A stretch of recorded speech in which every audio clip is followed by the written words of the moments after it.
అప్పుల బాధలు వెంటాడుతున్నాయా? అయితే 6 JVR వారి జాతిరత్నాలు ధరించండి. హలో అండి, అందరికీ నమస్కారం. నేను మీ కట్టా కార్తీక్.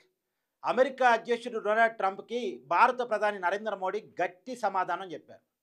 భారతదేశం మీద విధిస్తున్నటువంటి టారిఫ్లకి భయపడేది లేదు అనేది కుండబద్దలు కొట్టినట్టు చెప్పారు.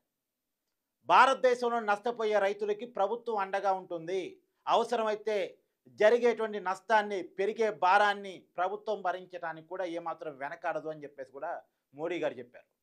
నిజానికి ట్రంప్ భారతదేశం మీద మొదట్లో ఒక 20% సుంకాలు పెంచుతుంటే ప్రకటించాడు. తర్వాత మరొక 20% పెంచుతుంటే ప్రకటించాడు. మొత్తం ఇప్పటికీ 50% సుంకాలు భారతదేశం నుంచి అమెరికాకి ఎగుమతి అవుతున్న వస్తువుల మీద సుంకాలు ప్రకటించారు డొనాల్డ్ ట్రంప్. ప్రధానంగా ఆభరణాలు, బంగారం కావచ్చు, పగడాలు కావచ్చు, వజ్రాలు కావచ్చు, ఇవి. తర్వాత ఆక్వా రంగం ప్రభావితం కాబోతూ ఉంది. ఫార్మాసిటికల్స్ ప్రభావం కాబోతూ ఉంది. ఈ రంగాలు ప్రధానంగా ప్రభావం పడబోతూ ఉంది.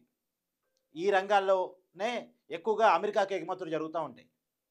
అమెరికా విధించిన సుంకాల వల్ల ఆయా రంగాలు ప్రభావితం అవుతూ ఉంటే ఆయా రంగాలకి మోడీ గారు అభయహస్తం ప్రకటించారు. ఇంకో మాట ఏంటంటే, ఈ కౌంటర్ స్ట్రాటజీ కూడా మోడీ గారు రూపొందిస్తూ ఉన్నారు.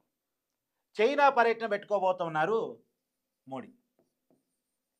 తర్వాత రష్యా అధ్యక్షుడు పుతిన్ మన దగ్గరికి రాబోతూ ఉన్నారు. ఒకవైపు మోడీ గారు చైనా వెళ్తూ ఉన్నారు. తర్వాత రష్యా అధ్యక్షుడు పుతిన్ని మన దేశానికి ఆహ్వానించారు. ఈ మంత్ ఎండ్కి పుతిన్ మన దేశానికి రాబోతూ ఉన్నారు. అంటే రష్యాతో సంబంధాలు ఇంకా పెరగబోతూ ఉన్నాయి. నిజానికి ట్రంప్ మన మీద సుంకాలు విధించడానికి కారణం ఏంది? రష్యాతో భారత్ జరుపుతున్న ట్రేడ్ ఆపాలని. కానీ ఆపము, ఇంకా పెంచుతామని చెప్పదలుచుకున్నాం మనం. అమెరికా చెప్తే మనం ఆపేదేంది? అమెరికా బెదిరిస్తే మనం లొంగేదేంది? అలా లొంగే దేశం భారతదేశం కాదు అని మోడీ గారు చెప్పదలుచుకున్నారు. ఇంకా రష్యాతో సంబంధాలు పెరిగిపోతూ ఉన్నాయి. నిజానికి అమెరికా చెప్తా ఉంది, చమురు రంగంలో, డిఫెన్స్ రంగంలో భారతదేశం రష్యాతో కొనసాగిస్తున్న ట్రేడ్ ఆపాలని. కానీ ఆపేది లేదు అని చెప్పేసి మనం చెప్పదలుచుకున్నాం. తర్వాత చైనాతో కూడా ట్రేడ్ పెంచుకోబోతూ ఉన్నాం మనం. దాని ఫలితంగా అమెరికా నుంచి మనకు కలుగుతున్న నష్టాన్ని ఈ దేశాలతోటి ట్రేడ్ పెంచుకోవడం ద్వారా మనం లాభపడాలనుకుంటున్నాం. నిజానికి రష్యాతో మనం చమురు కొనుగోలు ద్వారా $11 బిలియన్ల సేవ్ చేసుకోగలుగుతున్నాం. ఇక అమెరికా చెప్పినట్టు రష్యాతో మనం కనుక చమురు రంగంలో ట్రేడ్ తెంచుకుంటే, వేరే చోట కొనాల్సి వస్తే మాత్రం $11 బిలియన్ అదనంగా ఖర్చు పెట్టాల్సి వస్తుంది. దానికి మనం ఇష్టపడట్లేదు. నిజానికి అమెరికాతో మనం $132 బిలియన్ ట్రేడ్ చేస్తూ ఉన్నాం. దాంట్లో $88 బిలియన్ మనం వాళ్ళ దేశానికి ఎగుమతి చేస్తూ ఉన్నాం.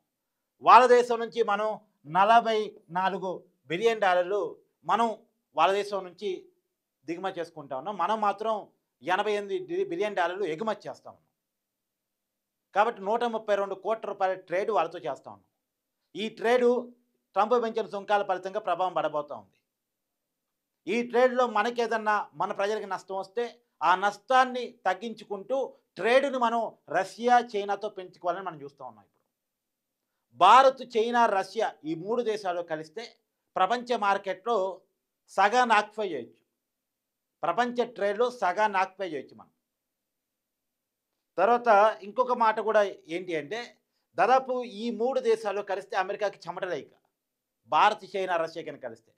నిజానికి అమెరికాకి భారత్, చైనా అనేటువంటిది, అంటే భారత్ కాదు కానీ చైనా, రష్యా అనేటువంటిది సైద్ధాంతికంగా, ఫైనాన్షియల్గా బద్ధ శత్రువులు దేశాలు. మనం అమెరికాకు ఒక వార్నింగ్ తెలుసుకున్నాం. నువ్వు గనక మా మీద ఇలానే సుంకాలంటే గనక మేము వాళ్ళతో ఇంకా ట్రేడ్ పెంచుకుంటాం. ఇవాళ అమెరికాకి పెద్ద మార్కెట్ భారత్. ఒక అమెరికా కంపెనీలకి కాదు, ఎవరికైనా పెద్ద మార్కెట్ భారత్, చైనానే. ఎక్కువ జనాభా ఉన్నది ఇక్కడే కాబట్టి. అనవసరంగా ఈ దేశాలతో పెట్టుకుంటే అమెరికా తన మార్కెట్ను వదులుకోవాల్సి వచ్చింది.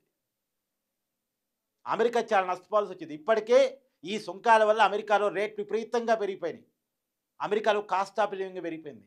అమెరికన్స్ గగ్గోలు పెడతా ఉన్నారు ట్రంప్ పిచ్చితనానికి. ట్రంప్ భారతదేశం మీద పగ తీర్చుకుంటున్నా అనుకుంటున్నాడు, కానీ అమెరికాల మీద పగ తీర్చుకుంటున్నాడు. ఏది ఏమైనా భారతదేశం మాత్రం ఒక పక్క భయపడేది లేదు అని చెప్తా ఉంది. ఇంకో పక్క కౌంటర్ స్ట్రాటజీగా చైనాతో, రష్యాతో సంబంధాలు మెయింటైన్ చేయాలనుకుంటా ఉంది. చైనాకి మోడీ గారు వెళ్ళబోతున్నారు. రష్యా అధ్యక్షుడు పుతిన్ భారతదేశానికి రాబోతూ ఉన్నారు. చూద్దాం ఈ సంబంధాలు రాబోయే కాలంలో ఏ రకంగా ఉంటాయి అనేటువంటిది.